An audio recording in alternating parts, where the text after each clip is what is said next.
Masya Allah ya, itu ujian. Iya. Itu bertahan di Persis, padahal Persis sendiri sudah menjadikan apa-apa. Iya. Kenapa barangkali beda tahu alasannya? Iya, iya. Pak Ustadz waktu itu. Ya karena sudah yakin ya, Persis itu istilahnya tuh mengikuti Quran Sunnah. Nah itu jadi komitmen di Persis. Bahkan Bapak tuh ada beberapa kali pernah diajakin usaha apa tuh batu alam. Orang itu dekat dengan Bapak, usaha batu alam. Lama-lama ternyata dia itu mau ngajak ke Ahmadiyah.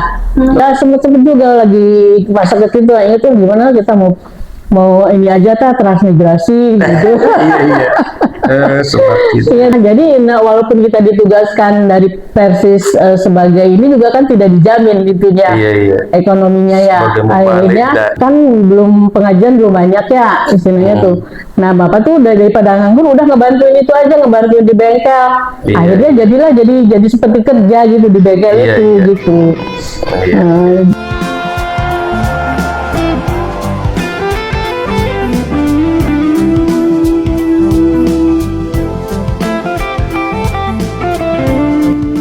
Jadi begitu perjuangan Ustadz Muhammad dari mulai datang ke Kali Aren, kemudian pindah ke Cirebon, sempat beberapa kali pindah ke rumah, akhirnya menetap di Kesunean. Yang terjadi di Kesunean itu ya begitu, banjir. Banjir yang rutin, bukan banjir sekali-kali tapi rutin, setahun bisa 2-3 kali barangkali gitu ya. Karena sampai sekarang masih seperti itu. Sekarang kita mungkin ke Pak Haji lagi nih Pak Haji. Ya, maka. Tadi kan Ustadz Muhammad itu katakanlah sebagai tokoh sentral ya untuk perkembangan Persis di Cirebon ini.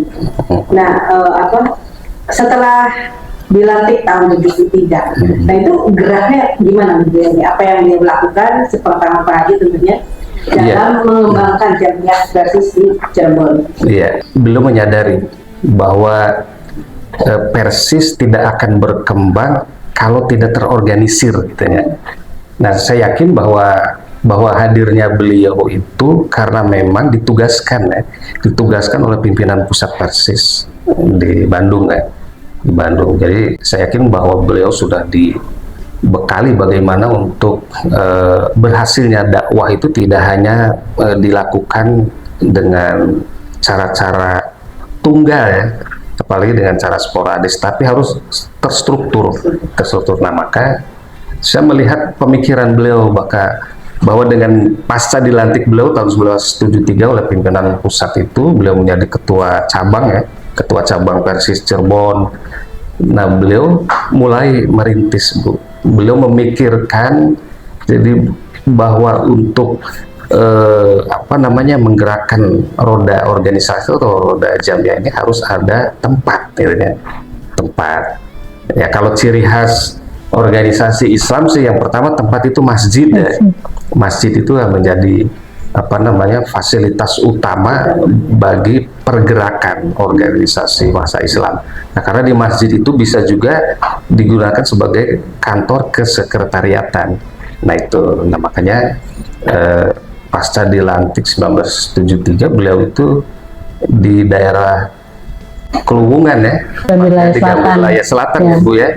Gambir wilayah selatan. Nah, beliau saya yakin mencari para muwakif mungkin ya, orang-orang yang artinya baik dari simpatisan Persis yang ada pada saat itu maupun dari anggota Persis yang ada ya Bu, yang siapa yang mewakafkan tempat untuk kegiatan jamiah Persis ini, masjid ya Bu. Itu masjid, kemudian berdiri masjid ya Bu ya, jadi sebetulnya berdirinya masjid itu Pak sebelum Bapak datang tuh sudah ada masjid ya. Itu dari itu katanya sih wakaf dari pertama Pak Armad ya, orang tuanya Pak Samsudin.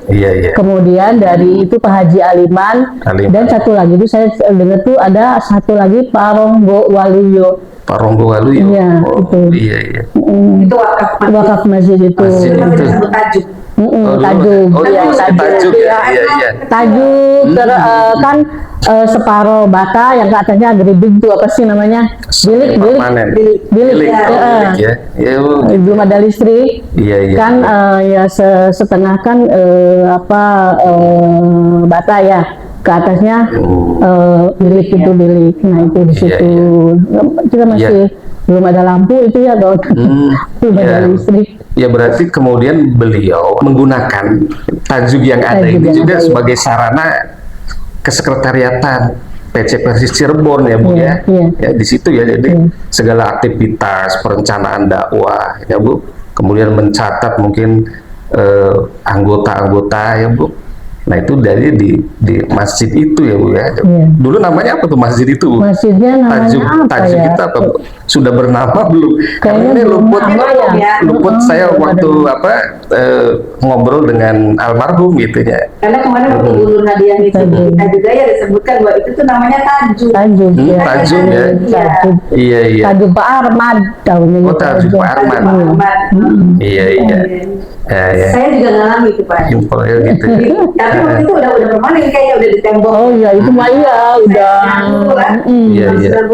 Kan masih yang tahun ini yang masih tahun 70-an. Nah itu tuh sebelum ada rumah saya sebelahnya kan untuk bapak tuh. Iya. Nah jadi waktu bapak tuh habis dari mana? Habis dari Sukasari, kemudian tuh sempat di Kertasemboja hanya beberapa bulan. Nah waktu di mana tuh waktu di Kertasemboja sih itu tuh bapak tuh diminta oleh dari Muhammadiyah gitu supaya ini ke Muhammadiyah lah. Ya tapi kan bapak emang sudah ini di Persis ya. Jadi akhirnya ya sempet juga lagi masa kecil tuh akhirnya tuh gimana kita mau ini aja transmigrasi gitu. Iya di sini. Iya kita bapak gitu kepikiran gitu ya. Artinya kehidupan Ustaz Muhammad saat itu mungkin ya di bawah. Iya. Jadi walaupun kita ditugaskan dari Persis sebagai ini juga kan tidak dijamin gitunya. Ekonominya ya. Akhirnya waktu itu kan waktu kita bapak tinggal di bengkel Pak Haji Sumita juga kan belum pengajian belum banyak ya istilahnya tuh. Nah bapak tuh udah daripada nganggur udah ngebantuin itu aja, ngebantuin di bengkel. Akhirnya jadilah jadi seperti kerja gitu di bengkel itu gitu. Gimana Pak? Para ustadz ya zaman dahulu mungkin kayaknya masih. Iya. Jadi tadi tuh ada sempat penawaran dari Muhammadiyah. Untuk Pak Ustaz Muhammad pindah ke Muhammadiyah. Nah, itu ada janji-janji tertentu dari Muhammadiyah. Di rumah kah, dikasih apa gitu. Ya waktu itu kan di Kertasemboja itu ya ditawarkan supaya ikut di Muhammadiyah gitu kan. Di antaranya tokoh-tokoh waktu itu kan Pak Misnen di itu tuh di Kertasemboja tuh ya, di Kertasemboja. Terus ya itu karena bapak tidak bisa ya karena sudah komitmen di Persis ya. Jadi akhirnya kita harus keluar tuh dari Kertasemboja tuh. Masya Allah ya, itu ujian. Iya. Sampai kepikiran ya. Itu bertahan di Persis padahal Persis sendiri sudah menjadikan apa-apa. Iya. Kenapa barangkali beda tahu alasannya? Iya. Waktu itu. Ya karena sudah yakin ya Persis itu istilahnya tuh betul-betul mengikuti Quran Sunnah, mengikuti Quran Sunnah. Nah itu jadi komitmen di Persis. Bahkan bapak tuh ada beberapa kali pernah diajakin usaha apa tuh batu alam. Orang itu dekat dengan bapak, usaha batu alam. Lama-lama ternyata dia itu mau ngajak ke Ahmadiyah. Gitu, iya dia mendekati gitu. Dari mana ya, dari suka ke Pelabuhan Ratu gitu, bapak suka ikut gitu. Usaha ya. Nah karena di Persis ini tidak dijamin ya bisa ekonominya enggak, jadi kita mandiri sendiri. Alhamdulillah ya. Ibu saya istilahnya di belakang layar gitu ya, ibu saya itu orangnya suka dagang ya untuk mengatasi ekonomi ya. Jualan apa aja waktu di Gunung Sari, jualan gorengan, di kulit sampo itu kan dibilang kada demes itu dibikin makanan dijualin gitu. Waktu di Kesonean juga pernah ibu saya tuh jualan sayur ya, apa aja gitu. Karena kalau bapak saya itu orangnya nggak bisa dagang ya. Waktu di Bandung juga kan, waktu di Bandung kan ngebon kangkung, katanya ngebon kangkung tuh jualan, suka jualan ke tempat sepi, kata orang mah jualan ke tempat ramai, ini mah di tempat sepi.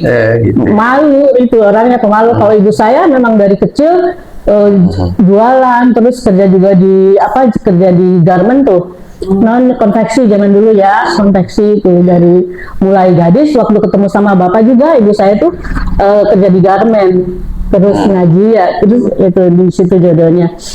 Akhirnya bapak karena tinggal di bengkel dekat di Pak Haji Suminta, setiap hari ya bantu-bantu gitu. Akhirnya sampai jadi ikut jadi kuli gitu ya, jadi bayar per minggu gitu. Akhirnya kan banyak yang itu ngaji ya, lama-lama sih banyak dari Al Irsan itu ngaji privat apa gitu. Oh, mulai. Sebetulnya ini bapak kan untuk syiar Islam, untuk menyebarkan agama Quran Sunnah, tapi karena dia di bengkel itu membantu, jadi seolah-olah kayak sama kayak karyawan lain itu, suka disuruh beli nasi gitu kan, tapi nggak kerja lagi di bengkel. Akhirnya jadi rumah saya jualan, ibu jualan itu jualan. Itu memutuskan untuk transmigrasi itu kira-kira tahun berapa tuh? Oh, tahun waktu di Kertas Semboja ya. Kertas Semboja tuh dari itu tuh tahun 71-an lah. Dan kemudian waktu di Kesonean juga kan, apalagi banyak apa tuh namanya Cirebon ya, waktu dari Bandung juga kan sama ibu-ibu pengajian tuh ditangisin, bapak tuh mau ke Cirebon tuh. Namanya Cirebon tuh kota musyrik, katanya kota tempatnya khurafat tahayul gitu. Ibu kita sana tuh pada nangis gitu. Ustaz, cina di tempatnya musyrik, tempatnya bid'ah, tempatnya tahayul, karena gitu ibu-ibu pengajian sana tuh gitu. Nah terus di Kesonean juga kan banyak apa sih tantangannya itu kan. Namanya Cirebon kan tahu sendiri ya, itu suka diledekin apa kan, kan melarang apa, waktu dulu kan masih ada yang makan marus gitu ya. Ya orang-orang pada di luar tuh pada lah marus ya, yang penting doyan doyan ya halal kan gitu.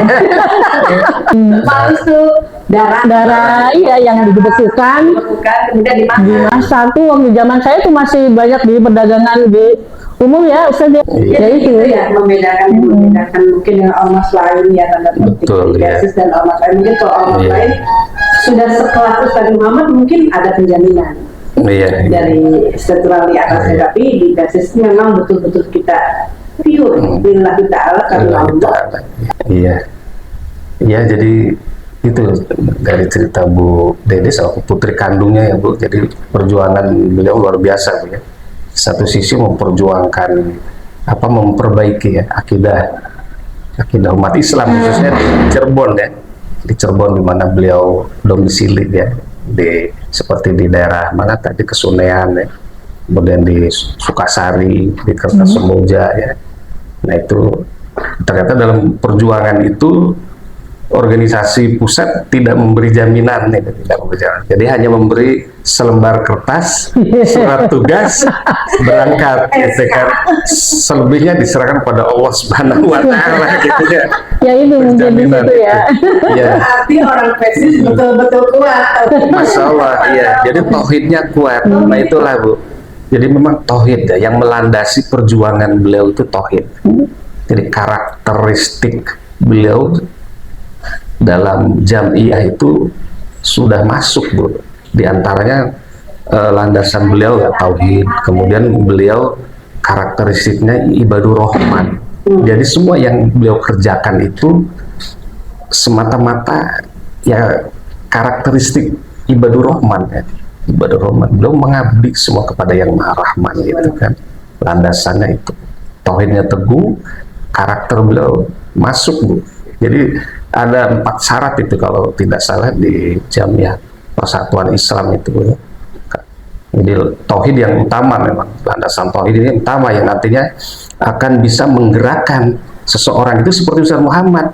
Dia bergerak tidak lagi memikirkan, aduh dari mana saya besok makan untuk saya dan keluarga. Tapi yang beliau pikirkan adalah apa yang hari ini saya sampaikan, besok saya sampaikan. Tuh, jadi perkara keduniawian beliau sudah pasrah, diserahkan kepada Allah Subhanahu Wa Taala.